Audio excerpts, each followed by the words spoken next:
Jimmy Carter, the earnest peanut farmer from Georgia, who served as the 39th President of the United States, passed away at his home in Plains, Georgia, on Sunday at the age of 100, according to the Carter Center. Despite struggling with economic challenges and the Iran hostage crisis during his presidency, he achieved historic peace agreements between Israel and Egypt, and was later awarded the Nobel Peace Prize for his humanitarian contributions. "My father was a hero, not only to me, but to everyone who values peace, human rights, and selfless love," said Chip Carter, his son. "My siblings and I shared him with the world through these shared ideals. The world became our extended family thanks to his ability to unite people, and we are grateful for the ongoing celebration of his legacy." A Democrat, Carter held office from January 1977 to January 1981, having defeated Republican incumbent Gerald Ford in the 1976 election. However, he was decisively ousted 4 years later by Ronald Reagan, a former actor and governor of California. Carter went on to live longer after his presidency than any other U.S. president, earning widespread admiration for his work post-presidency. His presidency featured the high point of the 1978 Camp David Accords, fostering peace between Israel and Egypt, but was overshadowed by economic difficulties, unpopularity, and the Iran hostage crisis, which persisted for 444 days, cast a long shadow over his administration. In his later years, Carter faced several health challenges, including melanoma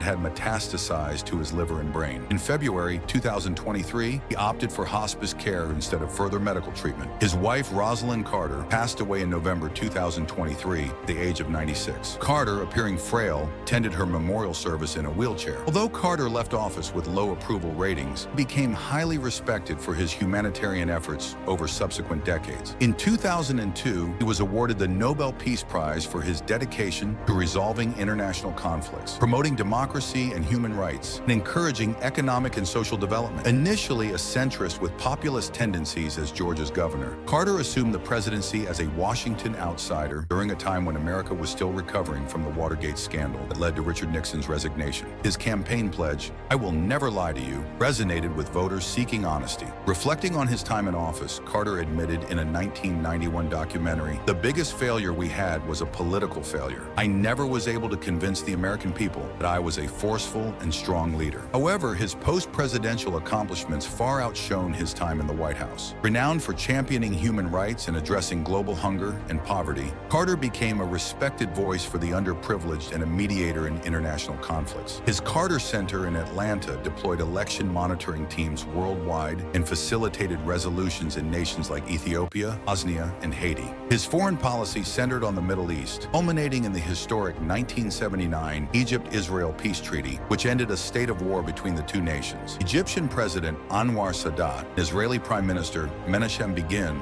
won the 1978 Nobel Peace Prize for their roles in the accord. Domestically, Carter faced mounting challenges, including soaring inflation, high interest rates, and an energy crisis. In a 1977 speech, he described the energy crisis as the moral equivalent of war and urged Americans to embrace conservation. By 1979, his crisis of confidence speech highlighted the broader societal malaise afflicting the nation. Carter's presidency was further marred by the Iran hostage crisis, which began in November 1979 when revolutionaries loyal to Ayatollah Khomeini seized the U.S. Embassy in Tehran. Carter's domestic achievements included the creation of the Departments of Energy and Education and the ratification of the Panama Canal Treaty, transferring control of the canal to Panama. However, his presidency was often overshadowed by economic and geopolitical crises. Born James Earl Carter Jr. on October 1, 1924 in Plains, Georgia, he grew up as the son of a farmer and shopkeeper. After graduating from the U.S. Naval Academy in 1946 and serving in the nuclear submarine program, he returned to Georgia to manage his family's peanut business. Carter married Rosalind Smith in 1946, and they had 4 children. Carter also engaged with North Korea, mediating a nuclear crisis in 1994, securing the release of detained Americans in subsequent years. His 2004 criticism of the Iraq War highlighted his willingness to challenge prevailing policies. And so ends the remarkable journey of Jimmy Carter, a man who transformed a humble beginning into a life dedicated to peace, humanity, and unwavering moral courage. From the peanut fields of Georgia to the global stage, his legacy reminds us that true leadership is defined not by power, but by purpose. If Carter's story inspired you, don't forget to like, share, and subscribe for more deep dives into the lives that shaped history.